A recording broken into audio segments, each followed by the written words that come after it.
ہمیں جائزہ لینا ہوگا.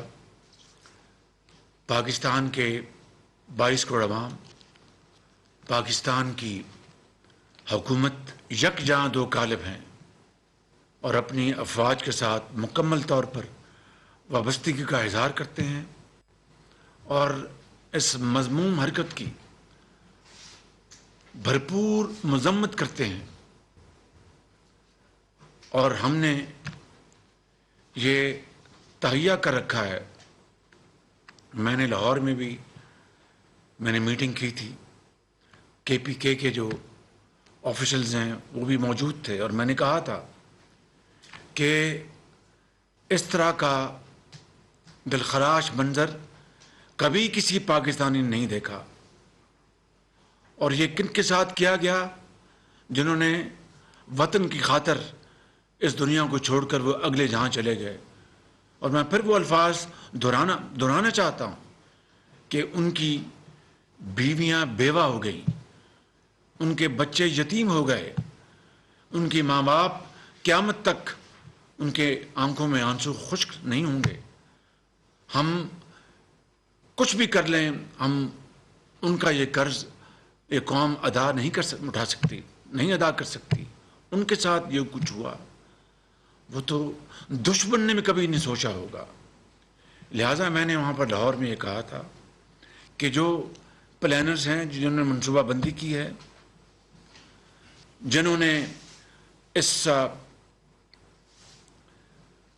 بلوائیوں کو اکسایا، ان کو لیڈ کیا، اپنے سامنے یہ توڑ پھوڑ اور گھروں کو آگ لگائی، اور دوسرے جو بڑے پرانے ریلکس ہیں ان کو اٹھا کر زمین پر پھینکا، ان کو توڑا، اور شہیدوں اور غازیوں کی بے حرمتی کی.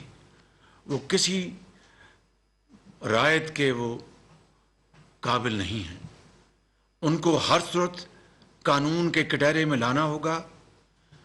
اور اگر وزیر اعظم بھی کہے کہ اس فلاں کو چھوڑ دو تو وزیر اعظم کا حکم ماننے سے انکار کر دو. اور بے گناہ کو کسی صورت بھی اس کو آپ تنگ نہیں کریں گے.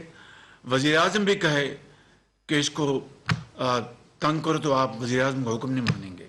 یہ پیمانہ، یہ یارڈ سٹک میں نے دیا، اور 72 گھنٹے کی میں نے ان کو باقاعدہ ایک ٹائم لمٹ دی کہ اس کے اندر آپ سب کو گرفتار کر کے ان کے مقدمات درج کرائیں گے. مجھے یاد ہے 7/7 کو میں لندن میں تھا اور وہ میرے سامنے واقعہ ہوا تھا. آپ یقین کریں کہ 24 گھنٹے میں مجھے مشورہ دیا کہ آپ گھر سے نہ نکلیں.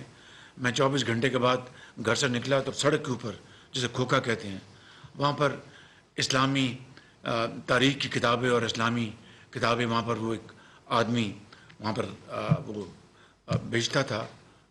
میں حیران رہ گیا کہ وہ دکان وہاں پر موجود تھی، کسی نے اس کی طرف دیکھا نہیں.